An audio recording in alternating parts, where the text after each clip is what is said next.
आज तक के एंकर रोहित सरदाना को श्रद्धांजलि देते हुए रवीश कुमार ने एक बड़ा सवाल उठाया। रवीश कुमार ने फेसबुक पोस्ट करते हुए कहा, आज तक के एंकर रोहित सरदाना के निधन की खबर से स्तब्ध हूँ।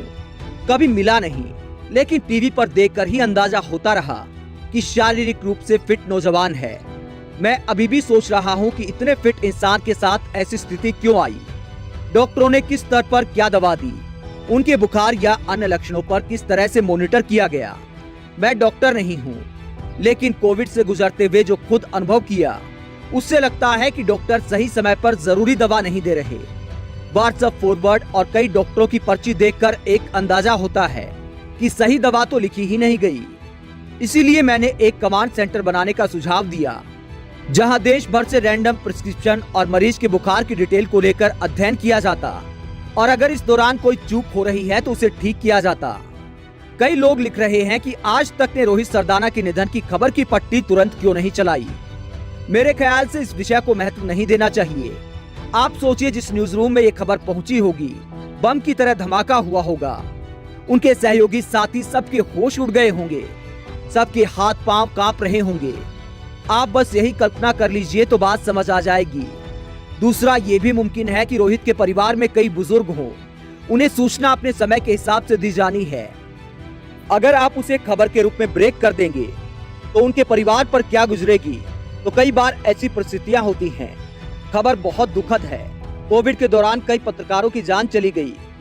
सूचना प्रसारण मंत्रालय उन पत्रकारों के बारे में कभी ट्वीट नहीं करता। आप बताइए कि कितने पत्रकार देश भर में मर गए। सूचना प्रसारण मंत्री ने उन्हें लेकर कुछ कहा। उन्हें हर वक्त प्रधानमंत्री की छवि चमकाने से फुर्सत नहीं। इस देश में एक ही काम है, लोग मर जाएं लेकिन मोदी जी की छवि चमकती रहे। आप लोग भी अपने घर में मोदी जी के 20-20 फोटो लगा लें। रोज साफ करते रहें ताकि उनका फोटो चमकता रहे। उसे ट्वीट कीजिए ताकि उन्हें कुछ सुकून हो सके कि मेरी छवि घर घर में चमकाई जा रही है। आम लोगों की भी जान चली गई। प्रभावशाली लोगों को अस्पताल नहीं मिला, ऑक्सीजन नहीं मिला, वेंटिलेटर बेड नहीं मिला। आप माने या न माने, इस सरकार ने सबको फंसा दिया है। आप इनकी चुनावी जीत की घंटी गले में बांधकर घूमते रहिए, कमेंट बॉक्स में आकर मुझे गाली देते रहिए, लेकिन इससे सच नहीं बदल जाता है। लिखने पर केस कर देने और पुलिस भेज देने की नौबत इसलिए आ रही है कि सच भयावह रूप ले चुका है।